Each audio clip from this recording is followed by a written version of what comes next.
governance and what can we do about it? How can we encourage each other to occupy these spaces? How can we support each other to occupy these spaces? You've seen we formed the Inject Party ourselves.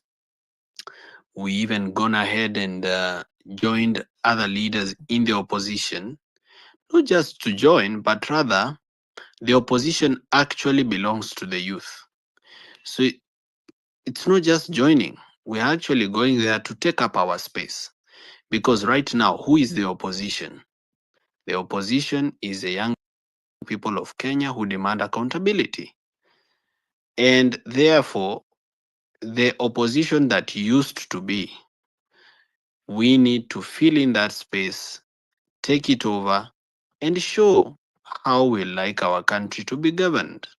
So if we don't occupy these spaces, again, it becomes very difficult to change our country, especially if we want to change it from the inside. The only way to change a country from the outside probably is by overthrowing the government. And that is a question we need to ask ourselves, whether we are willing, capable, and able, whether it's even practical to do it. And it's not the kind of conversation we can even have on this space, because then we don't know who is here and who's not here. But the question is, if we were to pursue our constitution and the constitution values that are there, how ready are young people to take up these spaces so that they can create opportunities for themselves to live, work, and grow? So I'm going to give more opportunities to you people to speak. This is not my space. It's not my opportunity to speak. It's more about me getting to listen. But if you're already on this space and you're listening to me, there are a few things that I want to bring to your attention, whose answers I would like. And I took the liberty of writing them down. It's just a minute. Let me read it to you.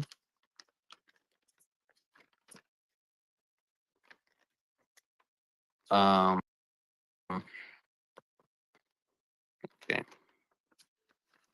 Today, as the speakers come up, any speaker who has any knowledge on this subject can also, chip in on this. How ready are Kenyans? This question number one. How ready are Kenyans to shift from identity politics to ideological politics? So Wakenya wako tayari kutoka kwa siasa ya identity, yaani ya kikabila, kwenda kwa siasa ya ideology, yaani ya mipango na miradi. Then second question that I have is, do you think Kibaki made a mistake by not punishing the corruption of the Moi regime, and by extension opened a door for other people to repeat corruption mistakes because they knew they would not be punished? Number three, but number three is actually tied to number one, so we can just take it back to number one and put it inside there and say, in Kenya, we have the tribeless youth and we have the tribal villages. We have people who believe that they are Kamba Gen Zs, for example, or there are Luo Gen Zs, or there are Kikuyu Gen Zs.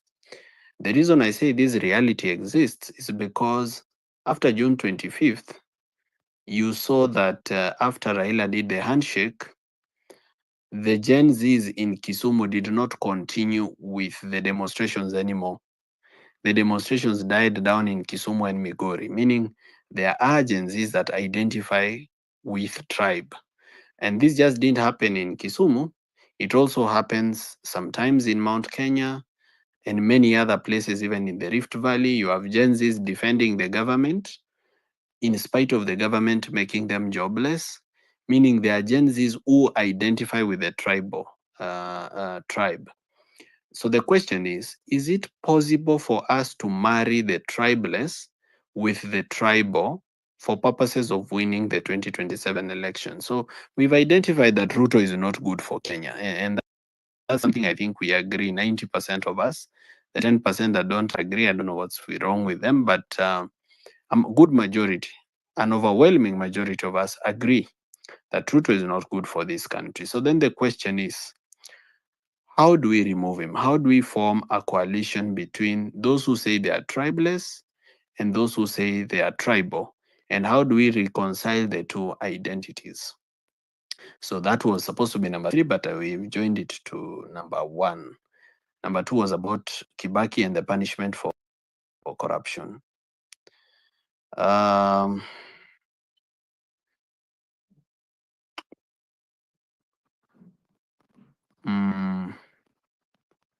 Yes, I believe that is what I am, torn between, to just listen to people say what they think. And also, let's talk money and resources. Do you think resources are important for politics? Is it possible for young people to populate and occupy positions of governance without money? And if you believe that they must have the money, how will they raise it? Because I've made an attempt at public fundraising and you've seen how difficult it has been. However, I still keep going and keep trying, but it's not easy. The question is, do you think that, public fundraising is a way of raising resources for young people to be able then to participate in leadership and governance? Is it necessary, or are there alternative ways of raising capital? Now, anybody who comes up to, I'm about to start accepting your request. If you come up to make your presentation, please mute your mic when other people are speaking. And when you speak, for us to have a good space and a good conversation, try to make I know, there are many frustrations among young people. People are annoyed. This government has failed them. The economy has failed them. But try to remain as respectful as you can be, so that then we are able to have a conversation and not a shouting match. We'll respect your opinion, then we'll respect the other person's opinion, we respect the other person's opinion, so that everybody has an opportunity to say something. Hiya, sawa sawa. So let's go to accepting these requests. You mute your mic immediately after you are accepted as a speaker.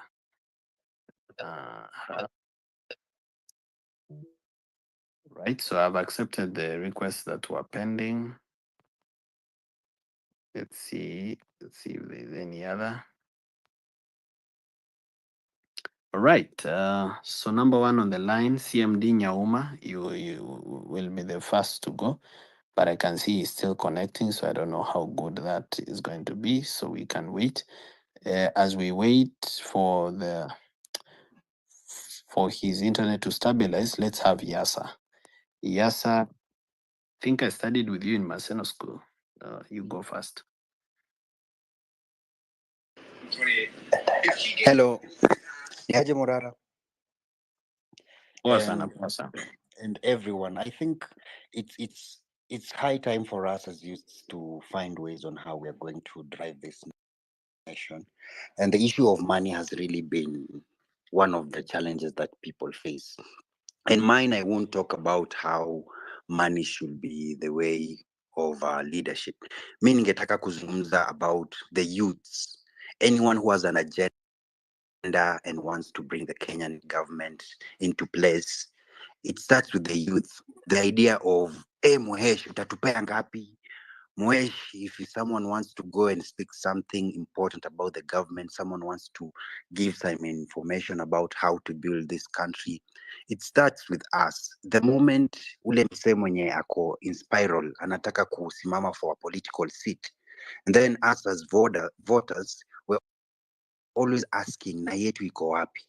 Na yangu ya macho iko wapi? That is something we need to be asking ourselves. Where do you think that person who's vying for that position is getting that money from?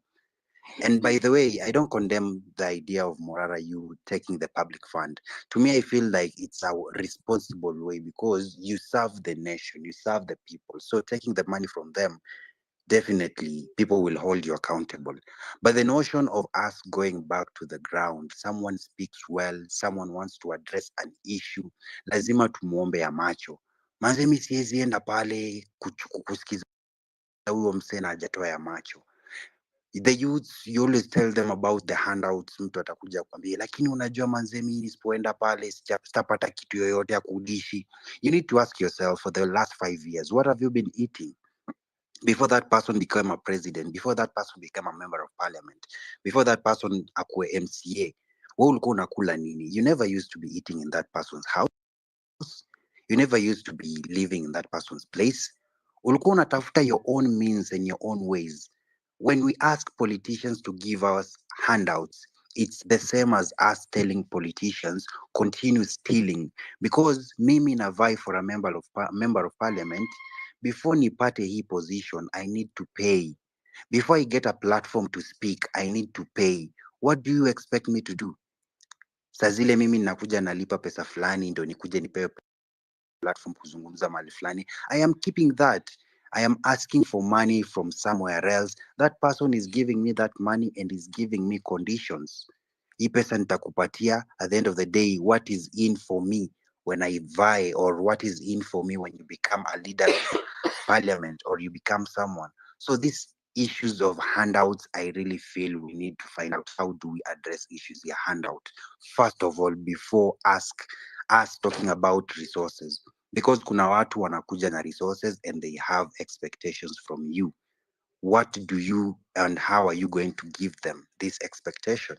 Because right now, becoming an MP, becoming any leader, it has been lazima kukuwe na incentives, lazima wewe upeane community. President jana sijui juzi anaenda anapeana 20 million to just buy voters, to just buy individuals, so that we can go and take that money. After voting for that person goes and eat the whole money. We don't have means of holding them accountable. We don't have means of asking them where the projects are, because walitupatia pesa. So to me, Morara, I think we really need to address the issues of how do we stop the issues of handouts? How do we stop the issues of people listening to individual, na mtu asipotoa pesa yoyote, you're not going to listen to them? How do you expect then that member of parliament not to eat your money, not to eat the CDF money? If at all, wewe ulipiga kura kwa sababu ulipea shilingi 50. People have given 500 shillings here to rant on Twitter, to call people names. I'm so happy you've talked about people being respectful, but kuna wetu wengine, they are not respectful. People are insulting people who have given out their body and energy to go and address issues without any handouts. Lakini unakuja unastukia watu wengine wana condemn such issues. So to me, I'm really looking forward to how do we address the issues of youths not getting handouts. The moment you get a handout from someone, that is the end of you. You will be subjected to that person, na huyo mtu atakwambia kama ni twende left, you'll go left. Twende right, you'll go right, because you don't think with your own brain. And lastly, I don't think we really need leaders wengi. We need systems to be put into place so that someone is accused or has been seen to be corrupt. You don't go through investigation, or we request you to nakuomba, or you should resign, or you should do this. No, you should just be stepped out. Umepatikana in corruption, nenda. We don't need to ask you to sijui resign. We don't need to ask East African Commission sijui what. And these political parties ambazo zinakuja zinaharibu mienendo. So we need to find out how do we sort out the issues of holding one another accountable, and how do we bring the systems into place. Now the president has been given too much power. Yeye ndo ana hire IG, yeye ndo ana appoint the chief justice, yeye ndo ana appoint the commissioners, yeye ndo ana appoint the tribunal. How do you expect to have a leadership, and how do we expect to move forward as a country if at all the leadership, all the important roles has been given to the executive, the president himself? He's the one who decides who becomes the IG, who becomes the whatever. So I think sijajibu that question vizuri, Mr. Morara, but I think this is something that we also need to address and see how do we move forward in terms of leadership, in terms of dividing the roles. Can the judiciary be independent itself so that they select their own chief justice and appoint their own chief justice? Can the executive be independent so that they don't interfere with the legislature? Ndo wakuwa wana decide on how things are moving. This thing will be able to stop us so that those people who want to do politics, who wants to involve themselves into politics, they can be able to get resources that come from the government itself, because government is supposed to be assisting individuals who are vying for political seats by supporting the initiative and making them more popular so that they can drive these initiatives. See at the idea a billionaire somewhere comes and picks you and then gives you money, you become a toy, unakuwa tu mse, you are nobody, because someone is giving you money and that money directs you on what he wants you to do. So we really need to find out how we address the issues of money and politics and how we address the issues of governance. I think for now I will stop from there. Thank you, Yasa. Thank you so much. He has brought a new angle. He has brought a new angle to it, which is the issue of people taking money, which actually begs the question: is it actually possible to stop people from taking money? People are hungry. People don't have food. People don't have basic needs. So if there is money somewhere, what is the likelihood that they will not show up and take up that money? Now, different leaders are adopting different ways of dealing with the question of money, because if you don't deal with the question of money, then njaa ya comrade ama njaa ya Gen Z ama njaa ya millennial itakutana na pesa ya Ruto na watalala kitanda moja na watapata mtoto. The money, Ruto's money together with njaa ya vijana, they might meet somewhere down the road. So how do we deal with the question of money? For someone that I've heard talk about money, I've heard Rigathi Gachagua talk about money, and what he tells the people is, go take the money, but don't vote for these people. Well, I come from a very, very different school of thought. I actually know that some of these politicians are in deep cults and in very deep demonic things, and sometimes they take this money to demonic altars before they actually give it to the people. So when you receive the money, you've actually made a contract with the money and with wherever the money came from. So it becomes very difficult for you to break up from that spiritual contract. But not everybody is spiritual like me, and definitely not everybody is a Christian. So I may not want to impose my beliefs and thoughts on you, but it's good for you to reflect on how we'll deal with the question of money. Will we tell people take the money but don't vote, or will we demonize money so that they don't take the money? Both can work. I've actually seen where money has been demonized somewhere in a campaign and people did not take the money.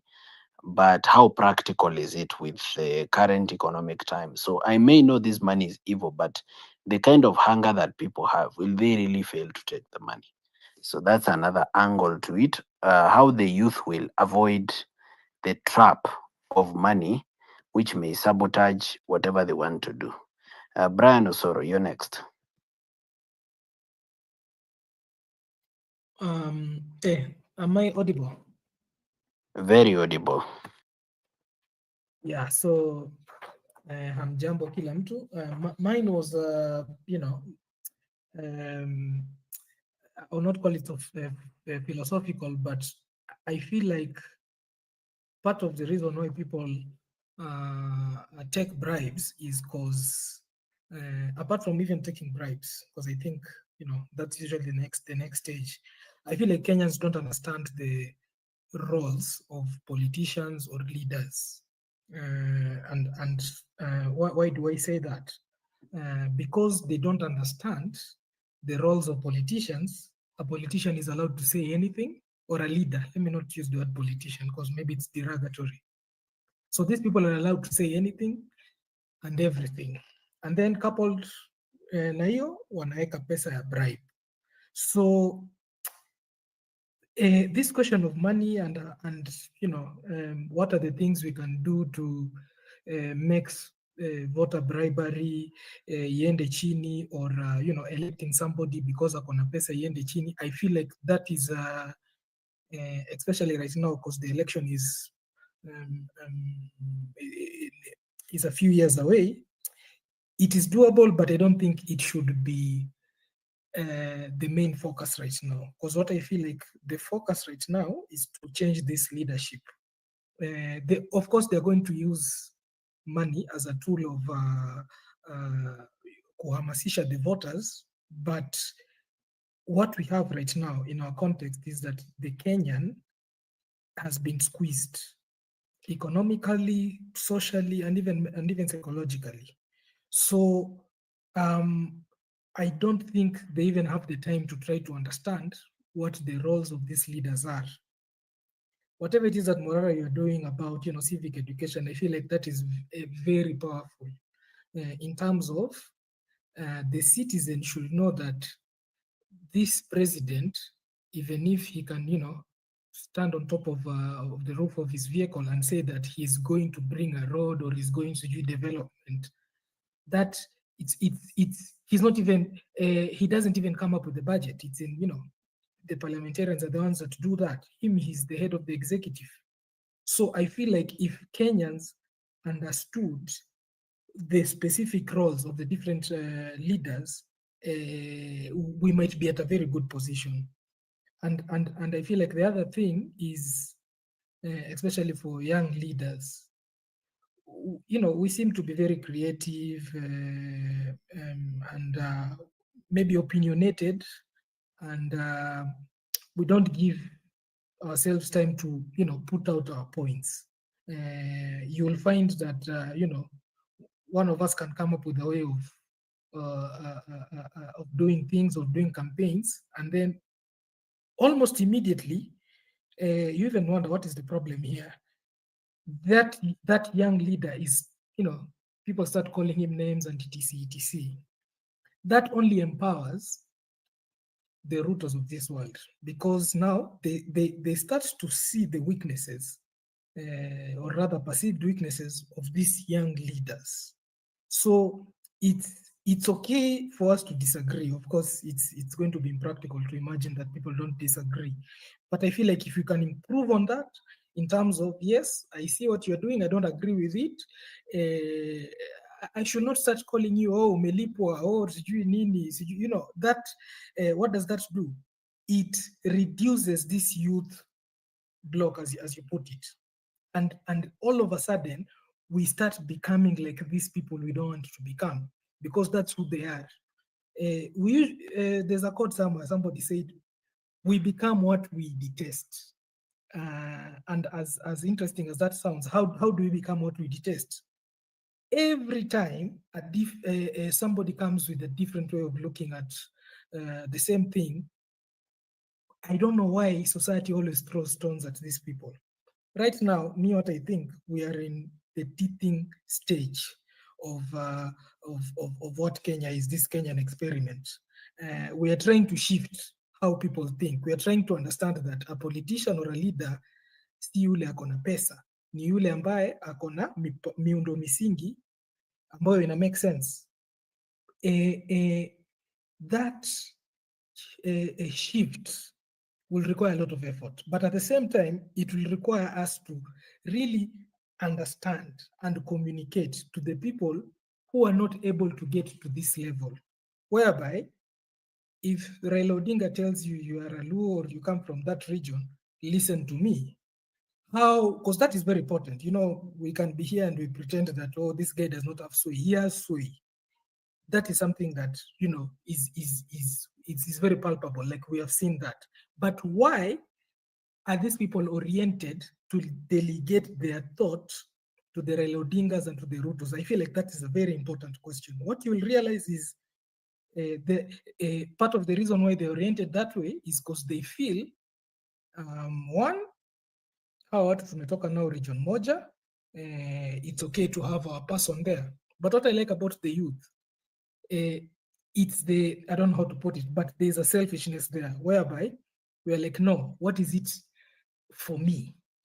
Because this thing of community is what I've never understood. If you go to the shop, you are a Kikuyu, and the shop owner or the shopkeeper is Kikuyu, you cannot, you know, tell the person that you are Kikuyu, so you need to be given things for free. So how that kind of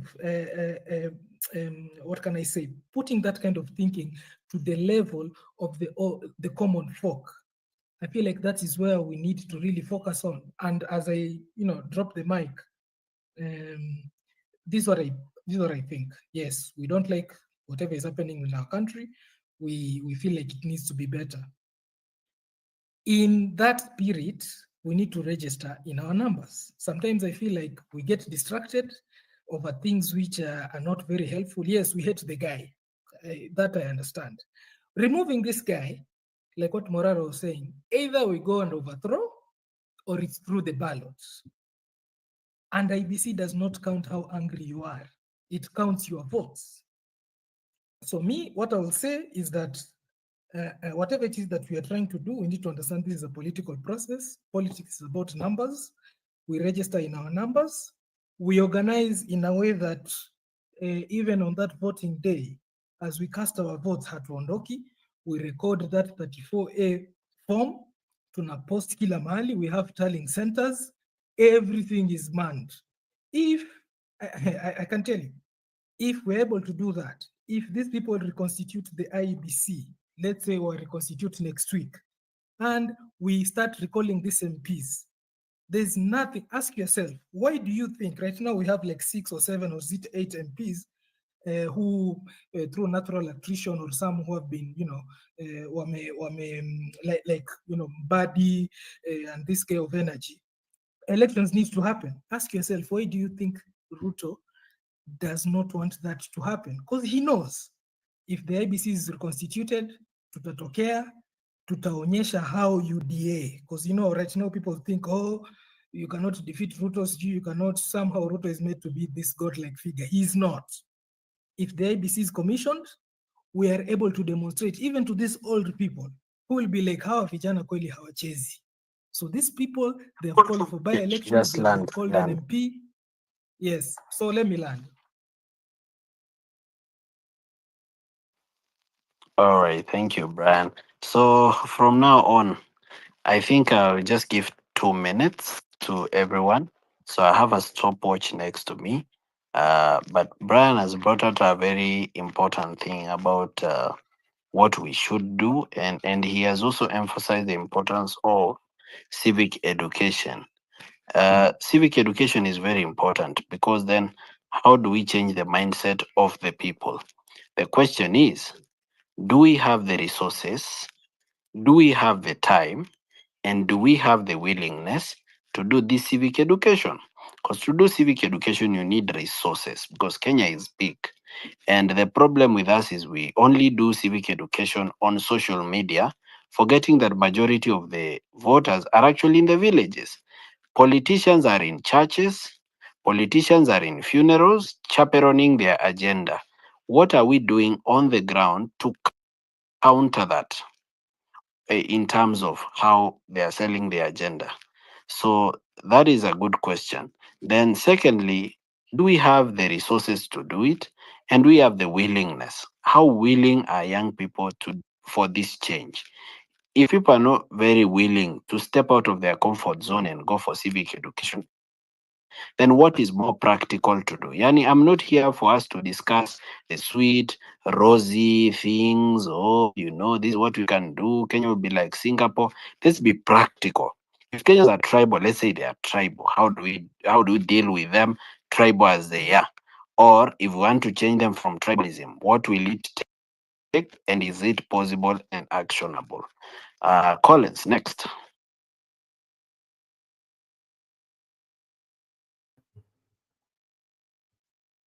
Thank you so much, MORARA KEBASO. Thank you. Good evening. How is everyone? How are you doing? Because I have just heard, MORARA said we have only two, meetings to 3 minutes. I want to use them effectively so that I can finish what I have. And yes, congratulations, Morara, to what you're doing. What you started in, last year, August, or during the Gen Z movement, it is what it takes to change this country. And that is a good step because I know where we are going. The future is very luminous. And moving on swiftly, sorry for that, I need to talk about youth manipulation because honestly, the political atmosphere, the political climate, it is too high. So many things are happening. You don't wake up today, you know, wake up tomorrow, you hear that, I don't know, Gachagua is doing what. He was once, enemies of the people. He has become pro people. We are not working up with Raila. I don't know, he's consulting what to do what. We are not working up, with the person of the president, who is moving around the country, going to the churches, donating millions of money. When we have citizens, when we have patients in the hospitals who are suffering, honestly. So the political atmosphere is very high. And this, drives me to how are youths, focused and determined? Because if we don't watch ourselves, we are going to be manipulated and misled, in the process. Once genuine, once tribalist and leader Gen Zs, we are going to be manipulated and we end up being the same people, We cannot afford to make the same mistakes our parents have made 10 years ago for decades.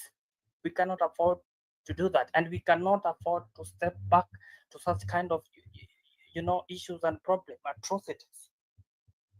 Again, I need to talk about a little about contribution, from the public. When you look at youth, and the politicians, there is, there is a very big difference. And we as youths, talking of offering ourselves as alternative, offering ourselves as leaders, with the principles, with the virtues, with the values of leadership, it will be very difficult for us, you know, to compete against these corrupt politicians. So it is only that when we get contribution from the public, when the citizens, fund for the candidates, when the citizens owns their candidates, when the citizens own the leaders, that we are going to hold them accountable. And lastly, because I don't want to waste much of the time, I need to finish about, weaponization of identity and things to do with tribal politics. And I want to say that, honestly, tribal politics has driven us to where we are today. And it is because of, such atrocities, such issues that, you know, become entrenched. They are entrenched already. It's a culture, is a kind of a culture. So it's upon us, it's upon the citizen, it's upon every enlightened, individual and Kenyan to enlighten the other, that we need to fight the entrenched system, system of impunity, system of corruption, and weaponization of identity. And lastly, I need to talk about an issue to do with Occupy Jesus winner that has been trading, of late. That is the way to go. Let us set the pace. They are not going to believe because they have been thinking we are just keyboard warriors. We are only following social media. We cannot do anything. Let us, be united and let's meet at, Jesus winner on 9th of this month and do the necessary. Thank you, and be blessed. Good night. Thank you so much, Collins. The next speaker, please try to stay to the 2 minutes. But we continue to appreciate your conversations, and please, we are taking notes. So as you speak, we are listening. McQueens, you're next. Thank you Morara, na hope nasikiza wananisikiza fiti. Mi ndakuwa straight, sorry. Ndaongea haraka na ndaongea short Mi kitu naweza sema about kukab corruption during election period ni kitu moja tu. Utapata hao wase wanaendanga kuchukua hizi pesa zao ma politicians ni watu wana job. First of all ni wase like hao wase wana job ya kufanya, ndio kwa maana utawapata wanaenda wakipanga line only to collect hiyo 100 bob, that 200 bob. So solution inaweza kuwa simple, tukiconnect hao wase na job, wapate job. Hao wase wakipata kazi, employment, sidhani kaa watakuwa wanakimbilia 100 ama 200 za hizo hao ma politicians ndo wavotie. So hao wase wakikuwa connected na job, nadhani hiyo story ya corruption during election nini inaweza kuwa sorted out ama curbed. Alafu nikiongelea hiyo issue ya kufundraise during election ama vile wewe Morara fundraising, mi sioni ubaya hapo, because hadi huko states naona kama politician fundraise, because hiyo office wanaenda kuhold, it's a public office na the only way watakuwa accountable to the people ni kama the people wamewachangia do za campaign. Juu atakuwa anaenda kwa ofisi anasema hao wase walinipatia hii do ya campaign, na hizi enda hapo kuiba, ataenda hapo kufanyia kazi wananchi. Mi ndasema tu, alafu Morara Kebaso, shout out to what you are doing mazee, ina change lives bro. Yeah. Thank you so much, McQueens. Appreciate that. Thank you so much. Actually, you've spent 1 minute 48 seconds. Amazing. Thank you so much. Next is Detective. Detective, otherwise known as Gabriel Kuyioni.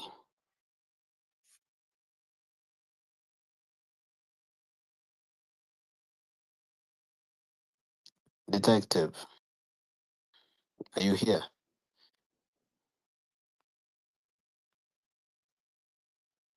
All right, let's go to Ras G, otherwise known as Gian Wahome. Thank you so much, our host, Morara. And I think let me try and be on the 2 minutes that you've given, though I had a couple of questions for Morara. First of all, I was your biggest supporter when you began. I'm audible. When you began, and I think we started very well until at some point some people felt like we were losing touch. First, I'll go direct. I'll go first to my first question, which is to the Inject party, a party that we thought, or a party we really liked, na tulikuwa tunataka kama tungekuwa involved, but at some point we felt that some of us were left out, especially those whom we started the movement with. Okay, my first question is, does the registrar of political party in Kenya know has the knowledge and the existence of this party? And if so, kindly can you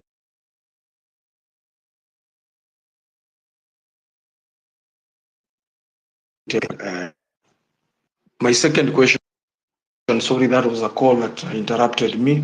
My second question is on accountability and transparency. And Morara, you know very well that this nation in crisis, it is in crisis. It is in the hands of people who have gotten away with issues to do with integrity, accountability, transparency, and they have never been held accountable. And that is the governance issues that we are trying to fix. As a person who has come out and as a person who has been so passionate exposing so many ills of this government. Bearing in mind, at some point, Kenyans, there are Kenyans who were questioning your accountability and demanded also transparency on every coin that they sent to you or they sent to your on your engagement, on the assignment that you are so passionate exposing. What have you done in that front? What accountability have you shown? What is the transparency that Inject Party has brought forward to Kenyans? My last question is on resource mobilization, and I've heard you say that we need to take this battlefront elsewhere, out of social media. We have spent too much time on social media. We need to go outside. And I would want to remind you, Morara, that we are dealing with an administration. It's also a question, but I'll wait for your answer. We are dealing with an administration that some of us, it has abducted us, it has killed friends that we all know, and there are people who are very passionate, wanataka kujitokeza huku nje, but wewe unajua already wewe, the system cannot go for you, it can't go for you, and there are Kenyans who are very much concerned. Are you pro or anti? Because there is also a narrative that is about to play in Kenyan politics. Kuna wale watu ambao watakuwa na sisi, lakini actually they are not part of us. How do you deconstruct this, Morara? How do you, especially now that you are even aligning yourself with a group that we once castigated, especially shed a light on your involvement with somebody like Rigathi Gachagua? Are you saying that the enemy of your friend, I don't know how it is put, but unajaribu kusema ya kwamba adui, tuko na common enemy. Can we come together? Is that what you're trying to tell Kenyans? That we can put aside the constitution, we can put aside integrity matters, and at this particular time tackle an enemy called William Ruto? Is that the reason why it made you join Gachagua? Because there were reports earlier that had said that you are a puppet to Gachagua, and it is Gachagua who is funding you. How do you address that? Thank you. Thank you so much for your questions, although you've taken 4 minutes and 30 seconds, but it's okay. I understand. So let's go to the first question. The first question was about whether Inject Party is registered. Now, registration is a process. It's a process that begins with the name reservation for 90 days. After name reservation for 90 days, you go through now the steps of doing the party constitution. After the party constitution, you present the list of officials. After presenting the list of officials, you do your first interview with the registrar, then you get your provisional certificate. After you get your provisional certificate, you start voter registration and you open 24 offices in at least 24 counties in Kenya. After you open the 24 offices, you're supposed to pay a fee of 500,000, which has actually been discounted for the youth to 100,000. Then now you get your final registration. So we are somewhere in the middle of the process towards the end. We've done majority part of it. We did the name reservation. We did the list of officials. We did the constitution. We are identifying offices now. So this is an ongoing. It's a going concern. So it's not something that you just wake up one day, go to the registrar, register, and leave. Once you decide to register a political party, let's say today is when? Today is 6th of March. The earliest you can register could easily be by September or maybe by June. So it is a very long process and tedious, as you know. Let's go to the second issue. The second issue is on accountability. How do we account for funds? Now, it's good to acknowledge what these funds were meant for and how they were used. There is a time we fundraised for furniture. And if you go to my tweet dated 5th of September 2024, you'll find a video of the furniture that we bought with what we raised. There's a time we raised money for a speaker, public address system. If you go to my tweets again, you'll find the evidence that we actually bought it. There's we fundraised for fuel. If you go to my tweet dated 13th of November 2024, it is titled Accountability Report for Fuel for 2 weeks from 30th October to 13th November. The summary says estimated kilometers covered is 2,365 times a liter of petrol was 180 then. We have written the average consumption. Then we did the total cost of fuel, which came to 154,800. Then we've done a whole list of the trips we made. We did Kahawa Sukari to Kinka, which was 14 kilometers. So at Kinka, we checked the Kinka Airways Road. Then from Kinka to Kinyui Matungulu, that was 48 kilometers covered. In Kinyui, we went to take the Kinyui Stadium where 49 million was lost. From Kinyui, we went to Masi, which was 44 kilometers.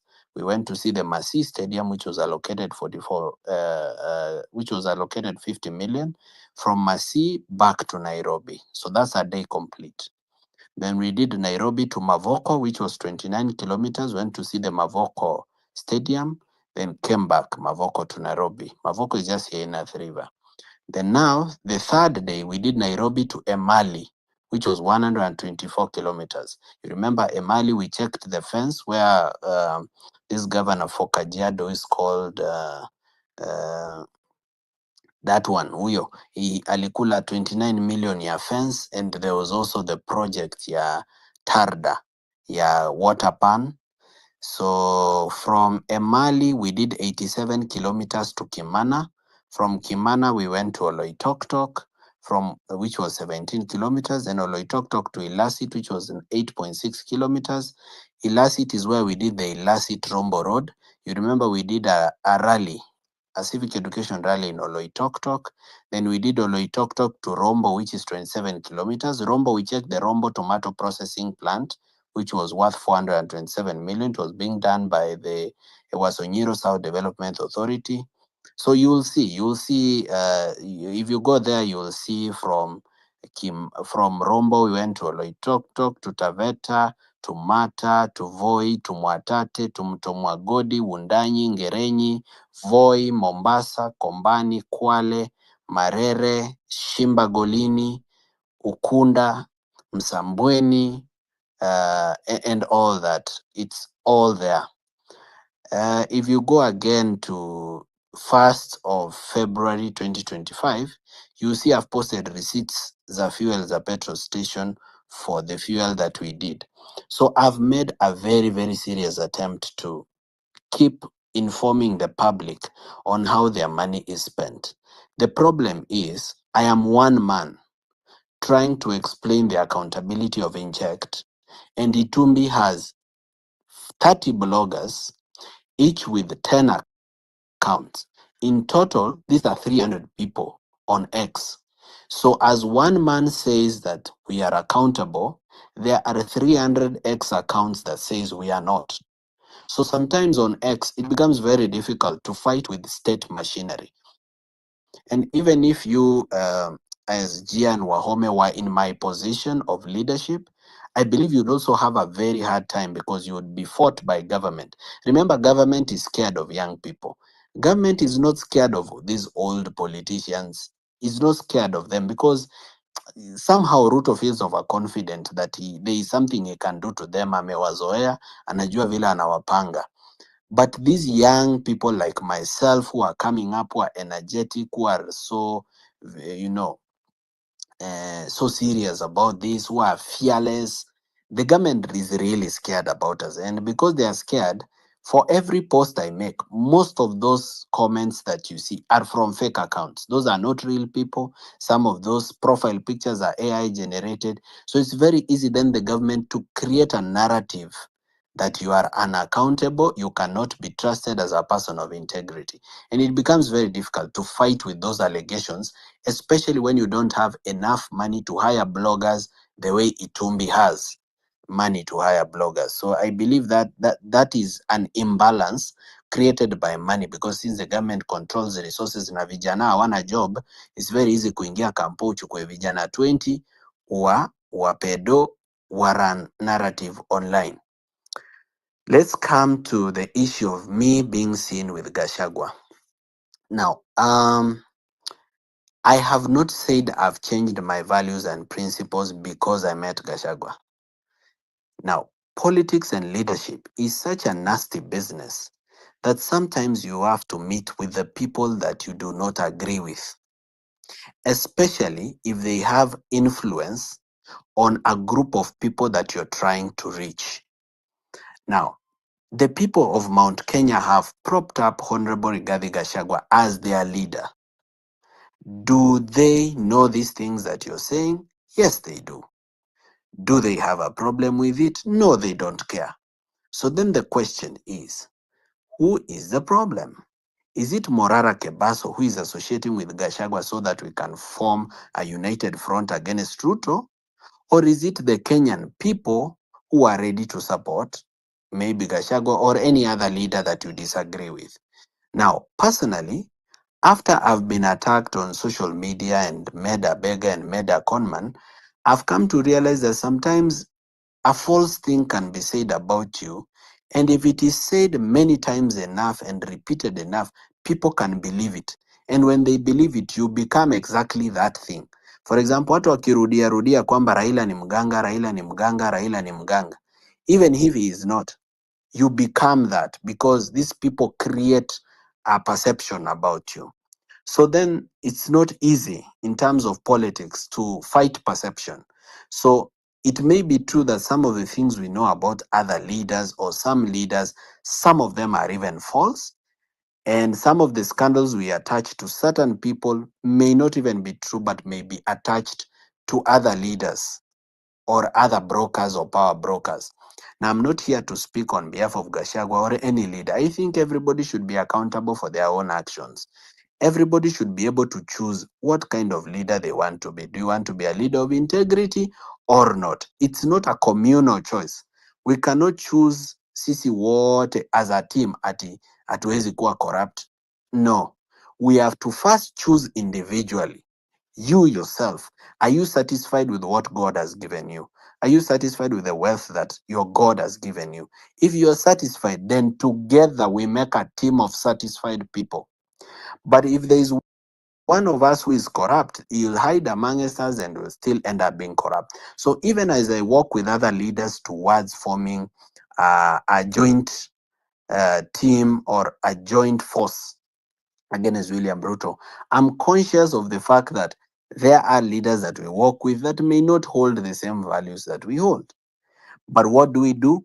We are forced into this situation because of the nature of how the nation is. Right now, the nation is in a point of desperation. It means at this point in time, you need everybody on board because William Ruto will prey on our divisions and say hawa hata hawaelewani, they are moral cops. Huyu anaambia huyu you are gay, na huyu anaambia huyu we you are corrupt, na huyu anaambia huyu we you are this, you are that. Every human being has their own faults. We should not focus on our faults. Let's focus on our strengths. Deal with the first problem, which is William Ruto, then deal with the second problem.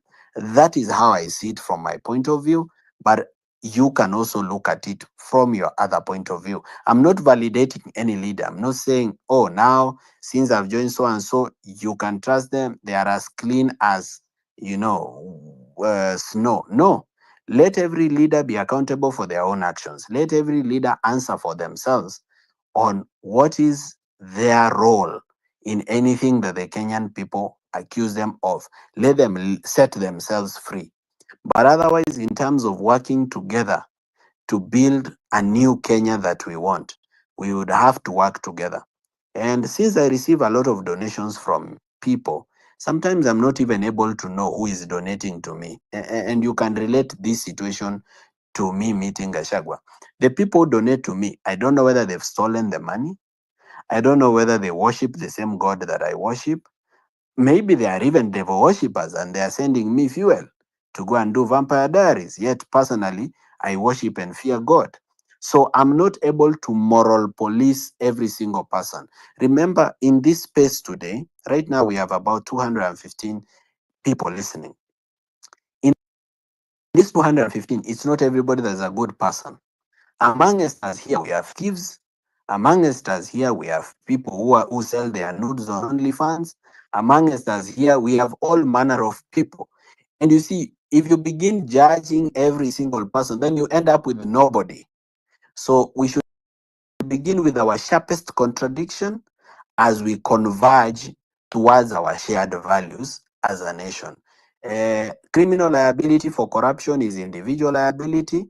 I can be accountable for my own actions, and there are no actions to account for because I've never held public office.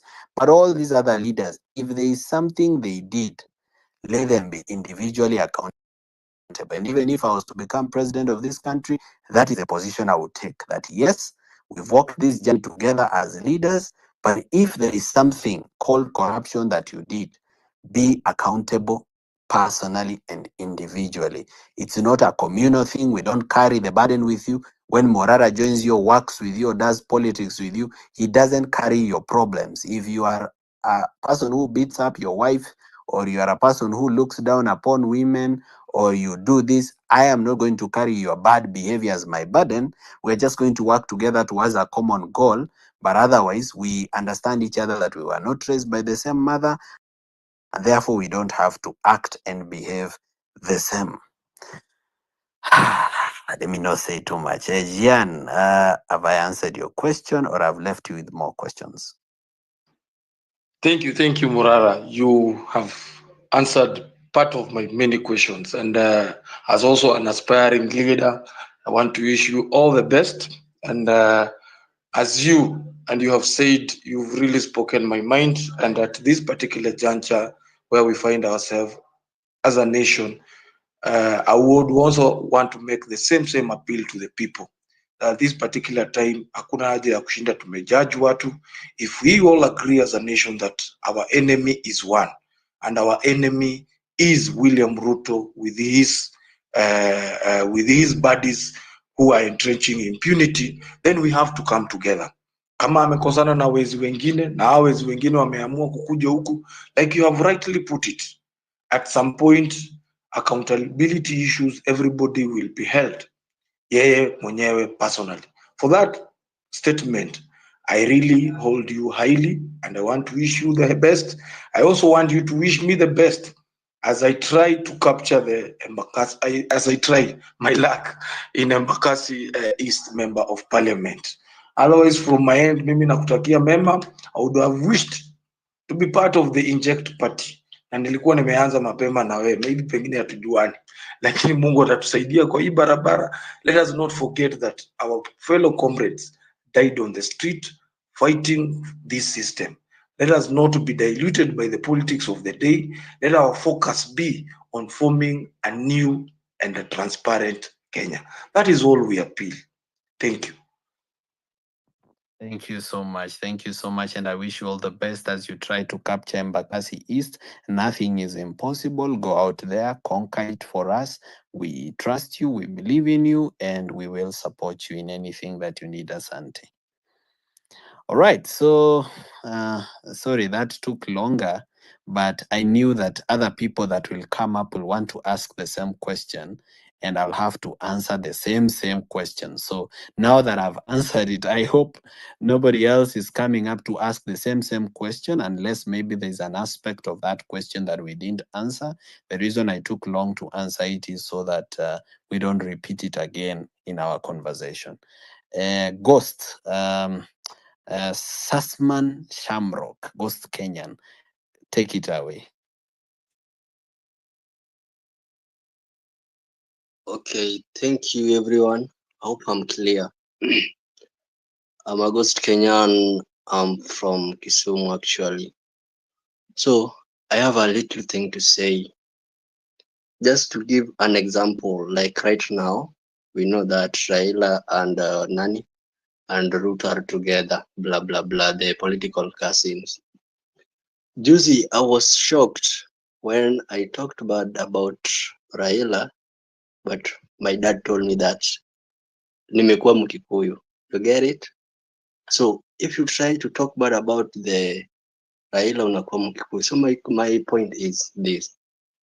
There's this space mulieka hivi time Morara alikuwa anaanza stories za public nini the civic education hizo za stall project. And I nearly raised mkono but I didn't get a chance to talk because those days watu walikuwa wengi. Kuna wenye walikuwa napewa mic, watu wakaa small weeks ya sisi sikupata hiyo week. So I've been thinking like this.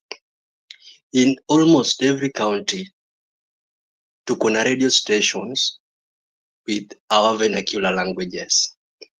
Personally, I'm coming from Migori County, and in Migori County, we have so many Luo radio stations. So I've been thinking this way: what if?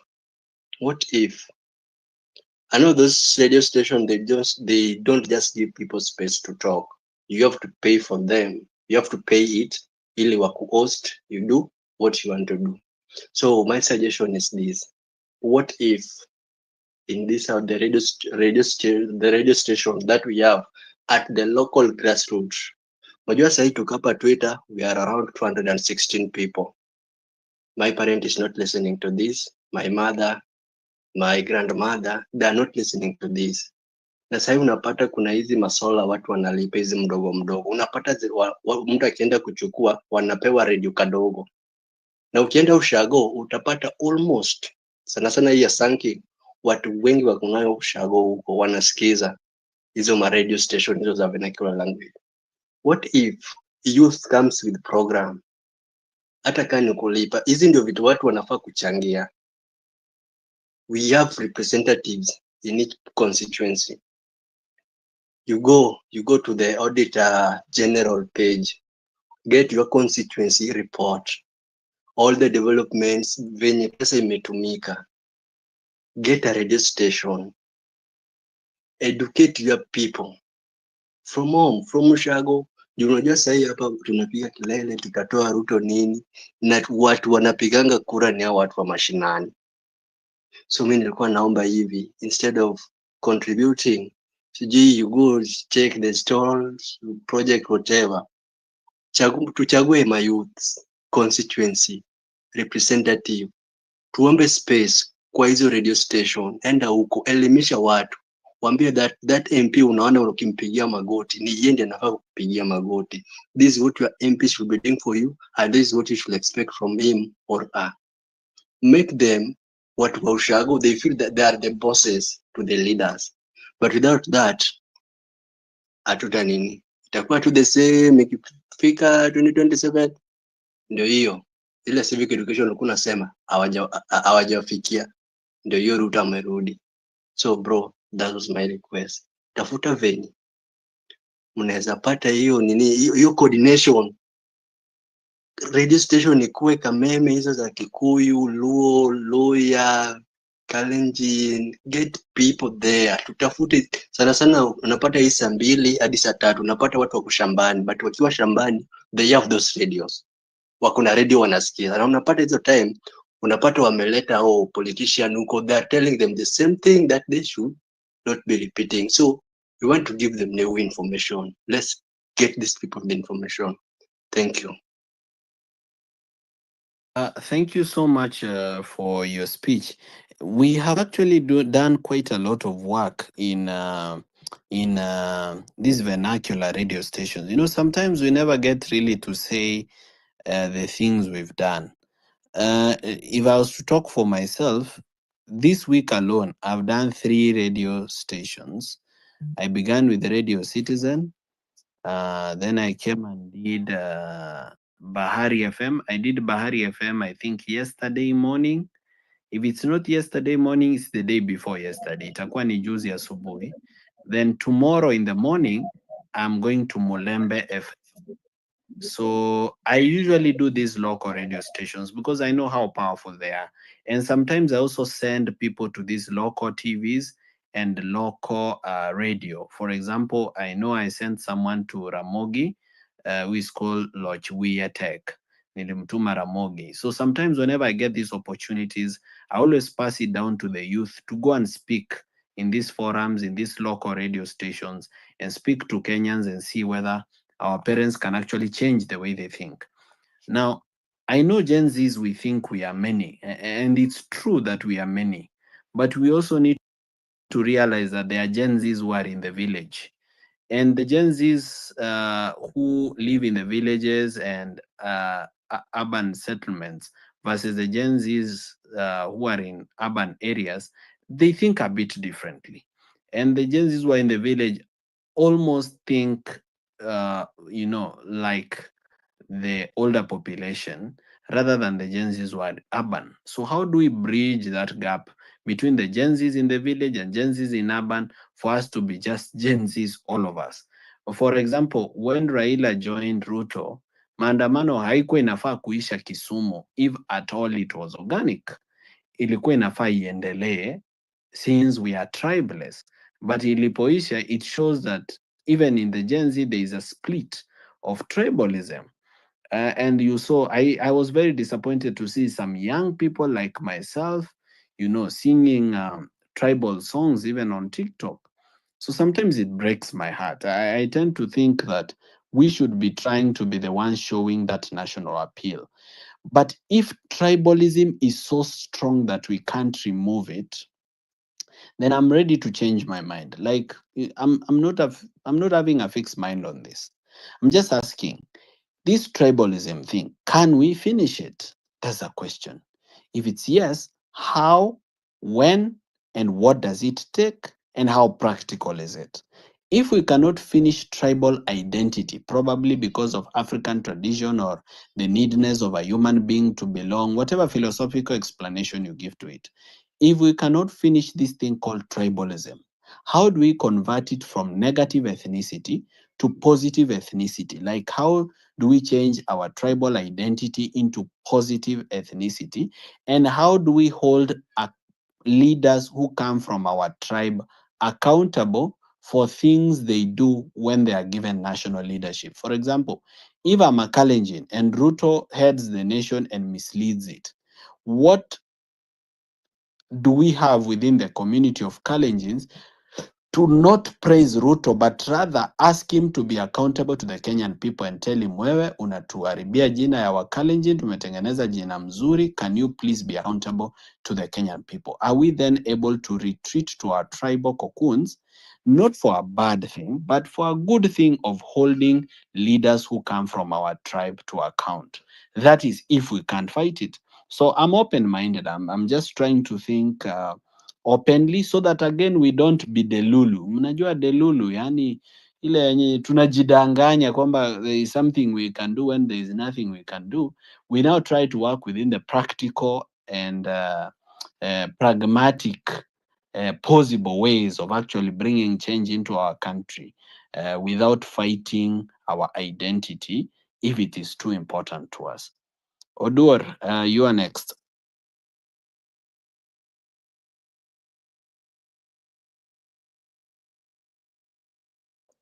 Odur.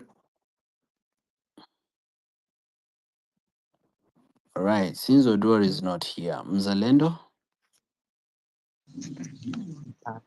Thank you so much, Morara. And every listener, I can see Linda is here, Ghost is here, and all other listeners.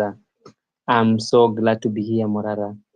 As youths, I will have to say that as youths, we must participate in politics and the governance of this nation. And Morara, I want to say that I'm very much happy for you.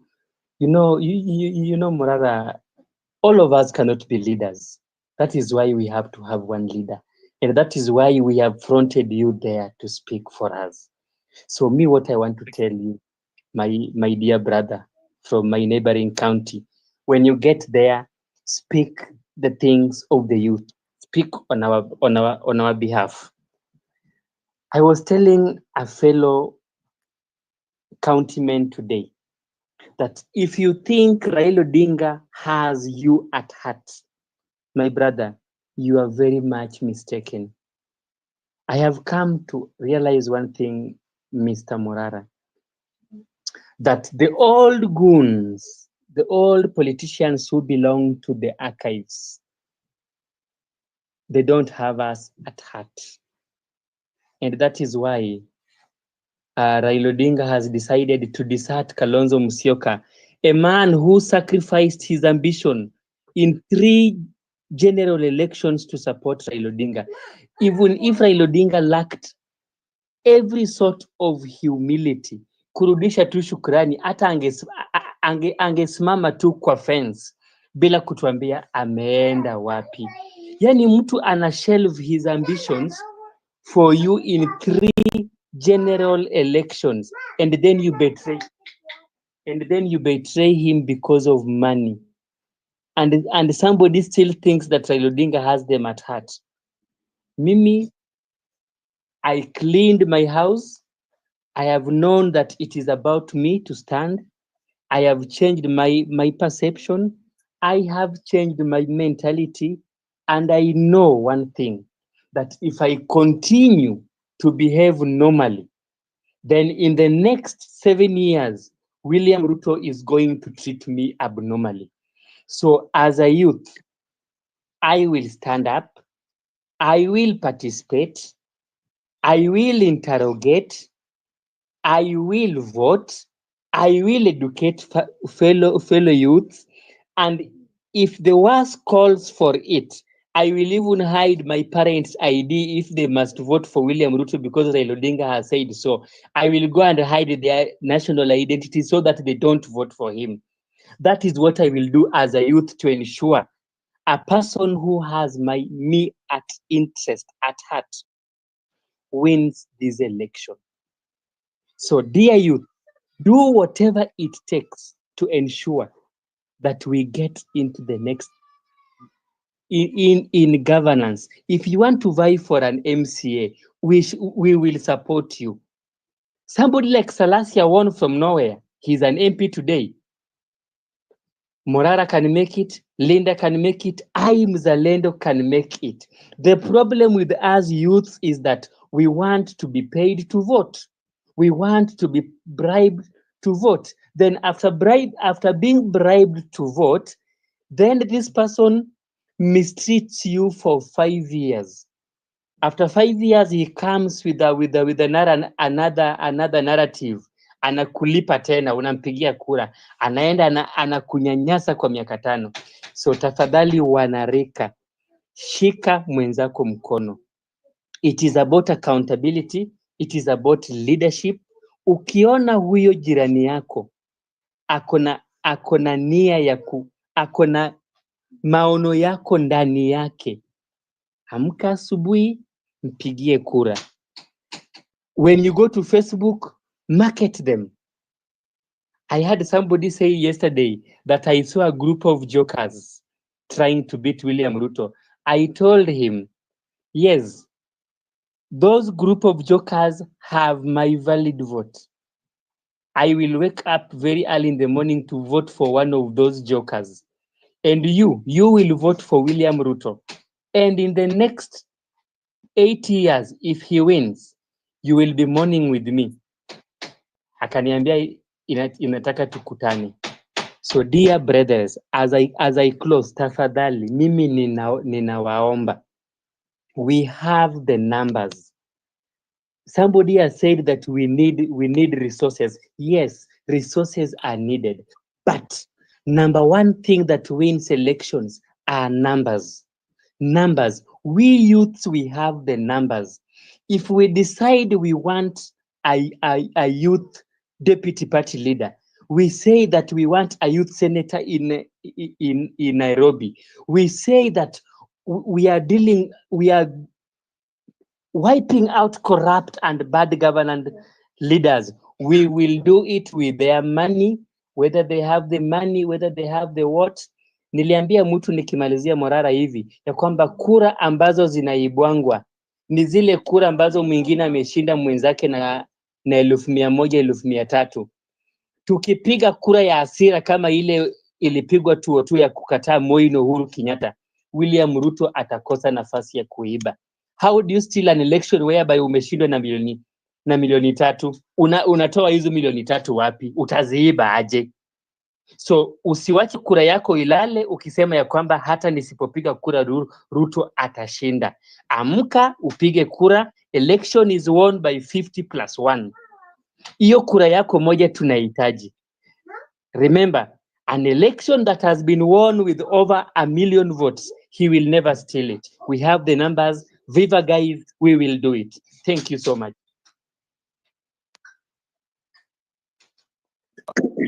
Thank you so much, Mzalendo. We appreciate your contribution. I will not say anything. Manyasa John, save on time. Thank you for the opportunity, Morara, KEBASO. Good evening, fellow Kenyans. Good evening, guys.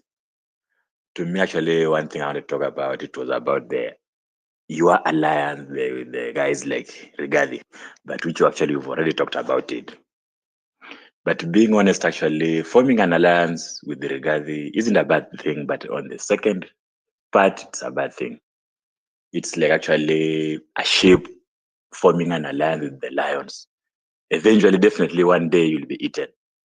That's not our way. That's not the way for the youth. We've been marginalized. We've been actually done all sorts of things. We've been called names, but we are trying to survive. Coming on the ground, actually, people actually are much more brave. When you look at the voting patterns, most of the youth haven't been voting actually wisely, not even voting. Most of the youth, we haven't been voting. But since 2002, most of the youth have realized their vote matters a lot. That's why you see actually during the revolution, we never done any civic education. We never did any civic education, but people came out. Why? Because people were tired. Uhuru was that drunkard guy because how people actually perceive him. But looking at him, he came up with Kazi Mtaani. He rescued so many youth from doing so funny things actually out there. But the Kasongo guy, when he came to power, he done away. He actually abolished everything. So many of our youth, many of our comrades they're actually idling, doing nothing. That's how people are angry out here. I'm speaking while I'm in Kaka. A remote area, a remote part of Kenya. But you go to the ground, people are like, we need to get Ruto out of power. That's it. So one thing I could request actually, if look at whom you can share the same vision, not actually Ruto out of power, but one we need is to get accountable leadership. That's all we are requiring. We need actually as a country. That's not to get Ruto out of power, but to get accountable leaders who are going to propel us to the next level. That's all actually I'm asking for. Because looking at the guys who are in power, looking at the guy Gachagua, he will come up with his own people. Even if you are the president, you will be like a puppet president. You will actually be held by your neck. This is also to be the speaker. These are also to have this docket of finance. These are also to have the minister of actually interior. So you get crippled from the beginning. And that's how Ruto managed to cripple Uhuru during their reign, because actually he had that finance docket. So when you look at the perspective, Gachagua, on the other side, he wants Kasongo to go home. But deep down, when he accesses the power, when he gets access to the power, he's another monster. Look at the people like Maraga. I know this guy who, the former Minister of Interior, Matiang'i. We can't judge that Matiang'i was a bad guy. To me, on my point, Matiang'i is being crucified because Matiang'i was used like as a dog, a trained dog. So he was given orders, back, bite, run. So that's how Matiang'i was used. But deep down, Matiang'i is a leader. The former CJ, those guys are leaders. This is Okiya Mtata, those guys are leaders. Morara, you are there. We are there. There are votes. We have the votes. This guy, they won't believe, actually, to be honest. They won't believe. Thank you. Thank you so much. That is a great contribution, Manyasa John. Raymond Matata.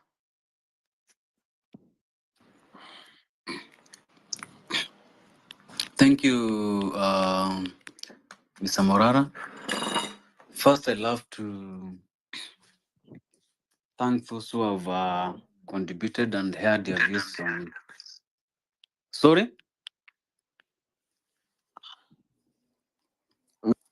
Yes, I'm saying maybe first thing that I love to share.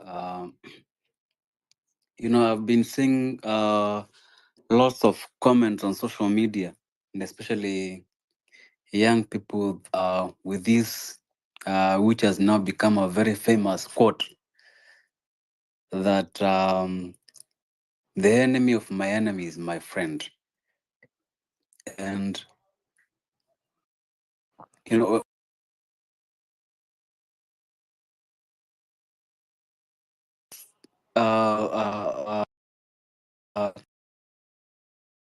type kind of a statement that Gachagua is the enemy of Kenyans. Kind of, I could correct Mr. Ara when you say that you are meeting and taking pictures with one of the enemies, who is Gachagua. Gachagua is an enemy of Kenya, followed by Akina Eugene Wamala. Eugene Wamala has been in cabinet for as long as I remember. He has been mentioned in scandals. Same to Mother Karua. Same to name them. Then if you say that we have only one enemy, then that's a lie. Those people that were pictured, I don't know, maybe having discussions about how to remove maybe William Ruto. Those are the same people. It's just a game, Those people are the same. So, Mr. Morara, you can't keep on telling us to be tribeless, yet you are meeting those tribal leaders like Gachagua. Gachagua is depending on his tribal votes, and is no. For me, I always feel actually I'm ashamed when you see someone saying that Gachagua is calling himself a liberator. What is he liberating? Who is he liberating? I mean, is Gachagua even a person to liberate Kenya? I mean, Gachagua is a thief like William Ruto. Gachagua is the same people like Wamala. Maybe if you Let were me ask talking a about question, Raymond. maybe just before I finish, let me ask a question. just a I'm just moment. guiding. Don't worry. You have time. I just want to ask you a Okay. question, just to guide, not even to guide, but rather for you to help me understand things better. So I hear you, and I hear what your thoughts are about Gachagua and his values. So I want to ask you a question. The Kenyan people, according to you, the problem in Kenya, is it the leaders or the people?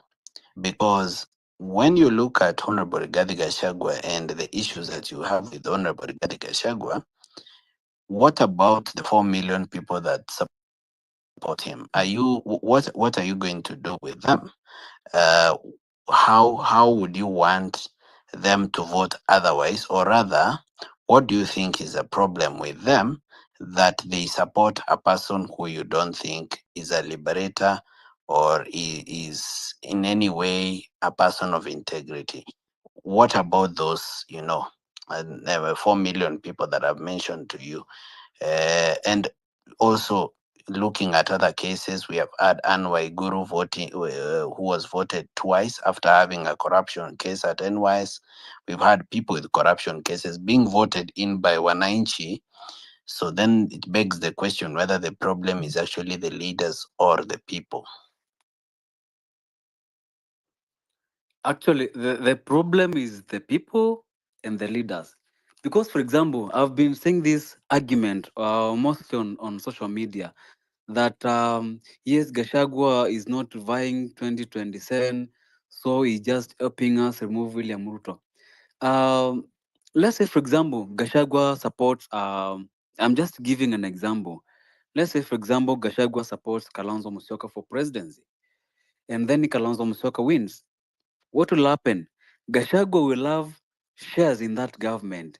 He'll have control. He'll give names of the cabinet secretaries that he want to be appointed, and those cabinet secretaries will be there to loot for him. Will be there to make decision for Gachagua. Will be there to do everything that Gachagua wants to be done. So it means that if our aim is just to remove William Ruto, then there's nothing that we are changing. There's nothing. We are just going to the same place 2027. Then after 2027, after you vote another person, maybe we have succeeded in removing William Ruto, then we'll be in the same place, the same thieves, the same Gashagwa controlling people, the same Wamala giving cabinet slots for people, for his people, PA permanent secretaries, CEOs, the same theft will continue. Then we'll say, oh, ati shida yetu ilikuwa ile mtu na tumemtoa. There is nothing that you have changed. Maybe it's time us people think critically and look at those people. Look at these candidates that will be vying for presidency. There are people. There are people like okay, Omtato have not heard of any scandals. People like okay, I'm not campaigning for Kalonzo Musyoka, but I think for Kalonzo Musyoka, I think the only scandal that I've heard of him of his is I think the Yatta land, which I'm not sure if I don't know whether that issue was concluded in EACC. People of integrity. Then if we keep on saying that our aim is only to remove William Ruto, there's nothing that will change. It'll be the same thieves just exchanging positions and still continue with the same thing. So my as I conclude, my view is that we can't if we only say that the aim is to remove William Ruto, then we are voting another thief. We are not going anywhere. So we'll still be in the same position in 2027, 2032. Nothing will change. Thank you. Those are my submissions. Thank you, Mr. Morara. Raymond, before you go, let me ask you a question again. I'll try to ask it in a different way so that you understand it. Yes. According to you, we have a problem of bad leaders. And I'm trying to challenge your thinking that actually we don't have a problem of bad leaders per se. Bad leaders are coming from bad citizens. Because you see, at the end of the day, the citizens are the employer, the leaders are the employee. So the employer determines how the employee behaves.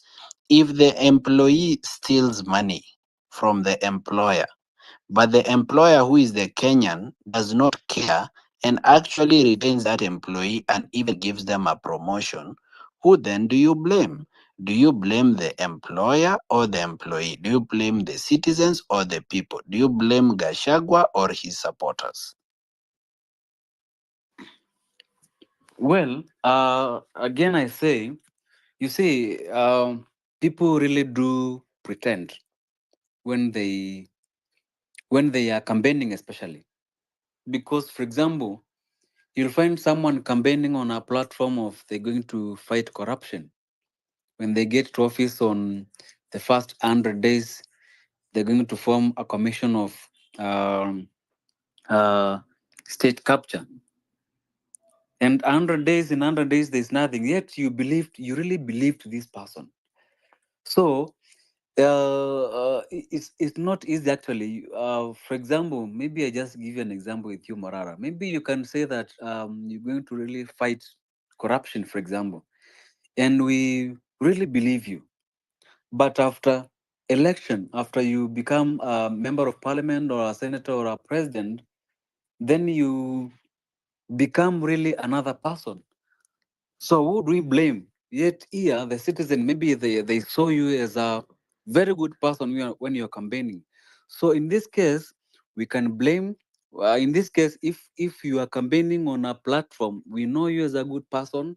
You're campaigning on a platform of eliminating corruption. Then after you get elected, you change drastically. So who do we blame here? Because I think maybe the citizens in the ballot they made the right choice, but the leader, especially as we know what happens with every leader, almost every member of parliament or senator or who when they get elected they change drastically. You start questioning: is this the person who was campaigning last election? So who do we blame here? We blame the leader. For example, there are people who believe William Ruto is going to maybe make bring lots of development. I mean, and they voted for him. Okay, let But me what ask happened after Raymond. election? Raymond, you are speaking of leaders who are coming in for the first time, and therefore they pretend to be liberators of the people. The people elect them, then they do not serve the people. But now, what then do you say about Anne Waiguru? The people of Kirinyaga already knew that there was 20 billion missing at NYS, and Anne Waiguru was at the center of it, and that she had been cited by the Public Accounts Committee in Parliament and even by the Ethics and Anti-Corruption Commission. But they went ahead and voted for this person. The people of Uasin Gishu knew that Gladys Bosholei has a corruption case at the judiciary, and it is even the reason why she left the judiciary. So they went and glorified and rubber stamped that corruption and rewarded it with the position of women rep. The people of Nyaribari Masaba in Kisii knew that Daniel Manduku has a corruption case at Kenya Ports Authority, but went ahead and voted for him as a member of parliament. So the question is not just of leaders who come and pretend, people vote for them, then they change. There are leaders who are already have a history of corruption or a history of being killers, but they are elected. Waluke had been convicted of a criminal offense, but Waluke was given a jubilee ticket, and the people of Sirisia voted for him, a convict. They voted for a convict to be their member of parliament. So, is again, let me come back to you. Is the problem the leaders or the people? Do you want to fix the leadership or to fix the people? And how do you do it anyway? First, we fix the people. Then the secondly, we fix leadership. How do you fix the people? I think through education, like for example, this one, or even social media is also a tool for educating people. But also, again, it's not easy as maybe we may be saying here. It's not easy telling a follower of Gashagwa or a follower of William Ruto such kind of things. It's not easy. But I believe in due course, maybe it may not be in 2027, maybe it might be 2032. Maybe Kenyans will change and maybe make the right decision. But for me, as at now, even 2027, I'm telling you, there's nothing. And I'm 100% sure. And God is my witness. If the way we are going, the posts that I'm seeing on social media by young people, if that's what you're going to do 2027, if the only option that you have is the sides of Raila Odinga, the sides of Gachagua, the side of William Ruto, the side of I don't know who, and there's nothing that will changing. Maybe years later, maybe 2032 or 2037, maybe things will be different. But as of 2027, my friend, there's nothing. That's my submission for now, Mr. Mora. Thank you for the opportunity. Thank you so much, Raymond. You began with a lot of hope. I hope I haven't broken your hope because, sometimes when you are challenged to these questions, they tend to break our hope. But one of the things we need to ensure is that we remain hopeful and we understand the problem. The reason I'm having this conversation with you is I'm creating an understanding of the problem so that we devise a solution. Otherwise, if we only focus on the leaders, then we are reactive. But if we focus on the problem, we may just create the future that we want. So thank you for always having me as your captain. I'll never disappoint you. Linda, please speak. We've been at this is 2 hours now. We need to close it and have it another day. Okay, cool. Hi everyone, it's been a long time. First and foremost, let me start by, I think you had mentioned about money when it comes to the people who are aspiring to run office, and I guess if they should be given money or something like that. I'll just give you guys a typical example, and maybe by sharing my experience, we can borrow some of the things that we can do in this season as we grow. Basically, the political climate all over the world has kind of changed, and we're in a different season where, if you notice, everyone is going through their own hero's journey or transition. And some people may choose to allow themselves to go through that journey, and other people may not. So the ones who allow themselves will start by participating locally within their communities. So for instance, I'll give you an example here in America. We already have people who are leaders right now, even in Kenya. So as an individual, it's important to ask yourself what your role is within the community. Even if you're a parent, you should start getting involved locally and engaging with those particular leaders. You'll find that with time, after going to 1 or 2 volunteer events, you will know the kind of person that person is. And come elections, you will decide whether you're going to vote for that person or you'll vote for another person. But if you sit at home and wait for somebody to lead you, then you will go through the same cycle that we've been having over and over again, where we are expecting the leaders to lead and the rest of the people sit back. It's supposed to be a collective contribution whereby whoever is already in office now, you're making them do their work, or you're engaging them with whatever resources they have to bring that change. And you'll find that within that journey, you'll actually start growing as a person, and eventually you'll kind of get to know what you want to be and find yourself following your own roadmap of leadership. Secondly, when it comes to money, I'll tell you, money is a tool, but then foot soldiers sometimes always emerge victorious. You don't have to have money to have impact as a leader. I think if you humble yourself and kind of learn to move with your instinct, somehow the universe will align you to some of the destiny helpers who will carry you along the way. We tend to focus so much on money and we forget about our own selves, where we have to work on ourselves first.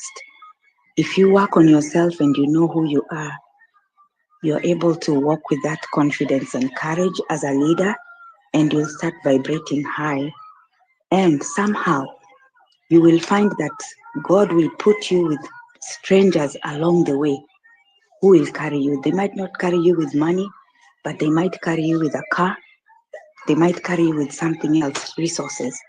If I see Morara the way he has been moving, first he started by giving himself out, or his services or passion out towards the community without asking for money.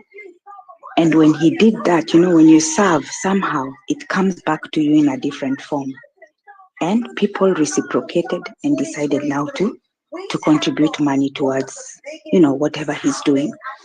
But if I look at Morara and the different places that he has gone, all those places he's visiting, he's on his own personal journey where he's being guided by the divine forces to go to those other places, and he's growing himself in the process. Whether he self-funded himself or, he didn't have money at that time, he still allowed himself to grow by stepping out of his comfort zone to go wherever he was going. So fast forward, if you're a spectator and you decide not to do anything, you will never grow. But the moment you make that decision, you'll find that revelations will start coming into your life, where now your journey might change or your story might be rewritten to something else, and you end up getting to where you want to be. And then I guess the last thing, because I know we don't have so much time, I guess everyone has a gift. I think I put notes here while people were talking. Um, Everyone has a gift, and I guess I talked about the roadmap where each and everyone has to come up with their own personal development journey, and then things will just align themselves. Because we keep thinking about 2027, and 2027 is so far away. Between right now and 2027, trust me, there's so many people who are going through their own transition and families. And you'll find that we might be surprised that in 2027, somebody else might just emerge from somewhere and run last minute. So we should not be worried about the money that is being handed out by the politicians. If you focus on yourself and do the little bits you can do, somehow things will just start aligning themselves, and eventually you will see who is going to emerge as the leaders. These are the older generation. They're kind of like long gone. By the time 2027 will reach, people will be exhausted, because the kind of tribulation we are going to go through between now and 2027, it's rough. Some of us have gone through tougher situations that is molding us. So as we go through the journey, things will just fall into place. So let's not be worried about, oh, let's do this in a collective effort, like, in a group effort. It's up to each and everyone to embark on their journey, and you guys will just see like things will just fall in place. And you might be surprised that whoever might run presidency, even in the end, it could be a millennial. Don't be surprised. I'm just saying, based on the journeys and how transition happens based on your family bloodline and aspirations. So we put too much on the leaders. Let's put it on ourselves, where we are growing ourselves and doing something different. It doesn't have to be money, but then call that MCA and ask the MCA, what are you getting involved in this season? What is your vision? And then you support that MCA. That is how you'll know whether those leaders are leading or they are not leading, and things will work. So that's how we do it in America here. And for me, I've been able to go through like different journeys where I'm kind of learning different departments of the government. Eventually, I don't know what I'm going to be. Sometimes I tell myself, oh my God, I feel this force where I might run for presidency. Who knows? But then at the same time, I'm like, no, that's not what I want it to be. I want to be this. So it's like everyone should allow themselves to just transition in this journey. And then we'll see what happens in 2027. Follow your instinct and execute. Don't be afraid. I think that's all I can say for now. Wow, I hope wow, that makes wow, sense. wow. Thank you so much, Linda. Your your your your your advice is invaluable. Your advice is absolutely invaluable, yani extremely valuable, and it's something that we have all had something to reflect upon, to improve ourselves, to make ourselves more, better as the days go by. We have a long journey to 2027, and there's going to be a lot of economic pain between now and 2027. So You never know. Probably we are talking about a government that may not even reach 2027. Probably the people will feel too much pain somewhere in the middle and something disruptive will happen. But I want to thank everybody that came for this space. Thank you for spending time with us. Thank you for listening in. I know not everybody got an opportunity to speak. I'll be doing a space every single week. So we'll have more opportunities like this to always have a conversation so that more opportunities to express themselves. So then we tackle this difficult question of leadership. To those who are looking up to me now that I've joined the opposition coalition, I just want to let you know that opposition is yours. Come and change it. Come and show people how things should be done. If it is Gashagwa you have a problem with, do not shy away. Just walk into the room, tell His Excellency Gashagwa that this is not how we want it done as agencies of Kenya. This is how we'd like it done. Sometimes leadership is all about you stepping into the room with confidence and showing the alternative solution. Complaining will not take us anywhere. We need to be the solution builders, and solutions are not built by noise, they're built in the room where they are discussed. I will ensure that I'm a leader of integrity, that I never disappoint you, that I uphold values and principles that we stand for together, and that we'll walk this journey together. And since I represent you in the opposition, any other issues that as young people we have, always make sure that they are communicated to me so that I don't miss them. I'll properly represent you and I'll not embarrass you. The opposition is yours. You are the opposition as the young people of Kenya, and therefore walking there knowing that you own this. Anybody that you don't like their characters and values, as I've said, come and show them how we want Kenya to be led. And then individual accountability will come for every single person based on what they did. Thank you and God bless you guys. Tutaonana tena wakati mwingine, asanteni.